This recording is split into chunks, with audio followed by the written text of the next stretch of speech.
தீபாவளி பண்டிகையை முன்னிட்டு மக்கள் சொந்த ஊருக்கு செல்வதற்காக சென்னை கோயம்பேடு பேருந்து நிலையத்தில் இருந்து தமிழகத்தின் அனைத்து பகுதிகளுக்கும் இன்று முதல் சிறப்பு பேருந்துகள் இயக்கப்படுகின்றன. இது தொடர்பான கூடுதல் விவரங்களை தர காத்திருக்கிறார் நமது செய்தியாளர் ராஜா. எத்தனை சிறப்பு பேருந்துகள் ஏற்பாடு செய்யப்பட்டுள்ளன? இந்த பேருந்துகள் எவ்வளவு நாட்கள் இயக்கப்படும்? இது பற்றி சொல்லுங்க. தீபாவளி பண்டிகையை தமிழக மக்கள் தங்களுடைய சொந்த மண்ணில் கொண்டாடுவதற்கு ஏதுவாக தமிழக அரசு 11,959 சிறப்பு பேருந்துகளை இன்று முதல் இயக்குகிறது.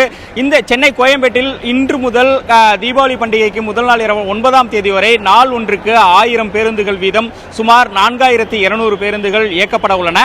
அதேபோல் தமிழகத்தின் மற்ற மாவட்டங்களில் இருந்து முக்கிய பகுதிகளுக்கு 7000க்கும் மேற்பட்ட பேருந்துகள் இயக்கப்பட உள்ளன. மொத்தமாக 11,959 பேருந்துகள் இன்று முதல் இயக்கப்பட உள்ளன.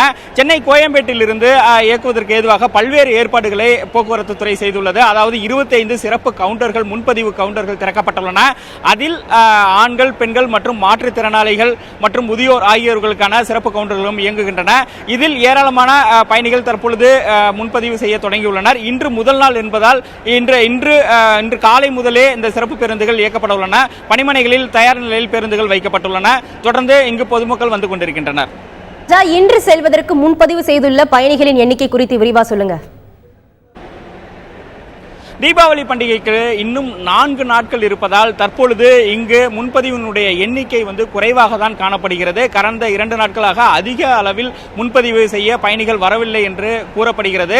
ஆகையால் எவ்வளவு முன்பதிவு செய்துள்ள பயணிகளினுடைய எண்ணிக்கையை அதிகாரிகள் சரியாக தர மறுக்கின்றனர். காரணம், அதிக அளவிலான முன்பதிவு செய்வதற்கு பயணிகள் வரவில்லை என்பதால் தற்சமயம் வரை இதற்கான தகவல்கள் தெரிவிக்கப்படவில்லை.